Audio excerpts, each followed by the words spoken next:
Hi there, welcome to this new tutorial.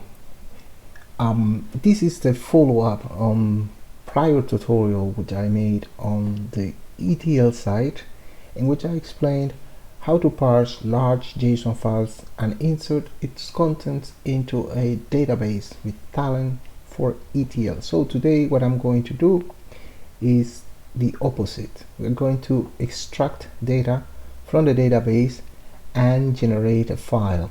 This time it's not going to be a JSON file, it's just a simple delimited, comma delimited file. So let's get started.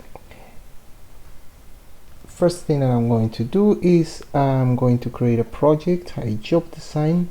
I will call this BTC extraction, because I've been working on a Bitcoin price history file.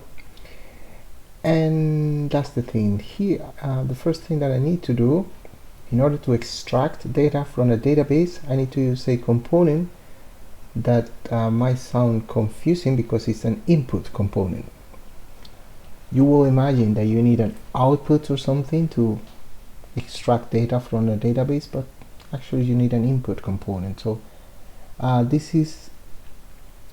to work with an SQLIte database. So the component is tjogdbc, I guess, dbc input. Yeah, so I need this component, the tdb input, from the ogdbc class. So the first thing that we need to get right is the path. Right here I would say SQLIte column, and I need to get right the path to my database. So I already have my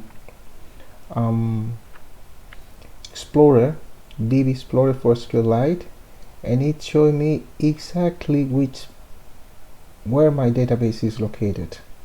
So I'm trying to go into that destination, see if I can make it quicker than just typing everything. So I will go into that destination and I will copy this full path, which I will append here, and the name of my database, if I'm not mistaken, is this one. So I will just copy it. Next thing that I need is the exact driver that I'm using to connect to my SQLIte database.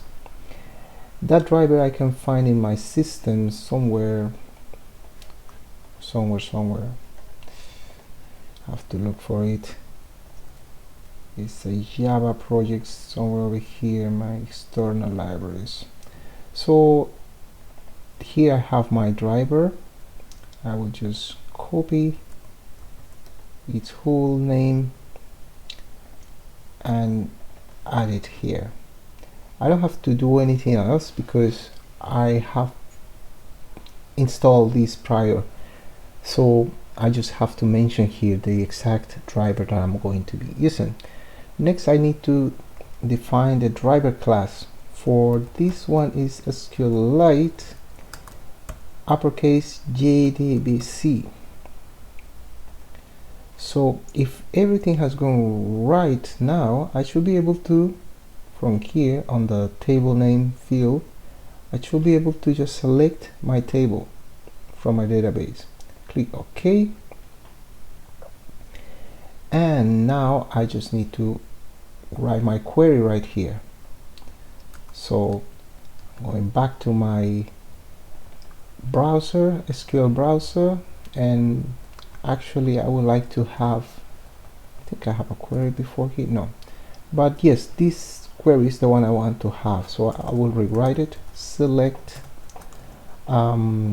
date, price, average price, and advice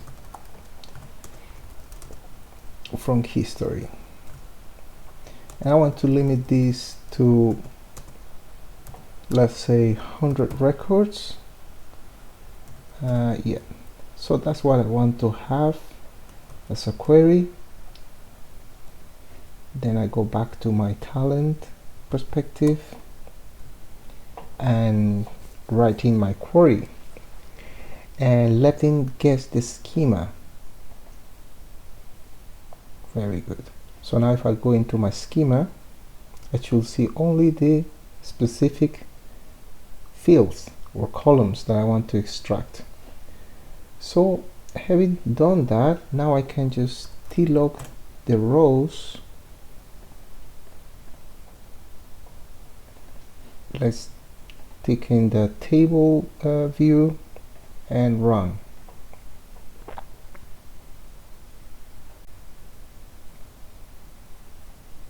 And there we go. Those are the 100 fields. But now I need to write this into a file. So I will write it into a file output. This is actually output as I would have expected. I'm going to output data. So I use output. Yeah, maybe this is called input because you can put it at the beginning of a flow. So data will be actually the input is into the job. Yeah, I think now I understand why, but anyways. So the file that I'm going to write that file in a location. Let me just write it in here in data. So I will copy that full path to where I want my file to be written towards. Here I will call it BTC history 100, something like that. I will make sure this will append. So I select. Strange is like you select, but nothing happened. But let's see. I run the job. And now I can just check my file. This is the file, and it seems like it went well. I see the 100 fields there, so it went pretty well. So that is pretty much what I wanted to show in this video. Thanks for watching. Hope it was helpful, and cheers.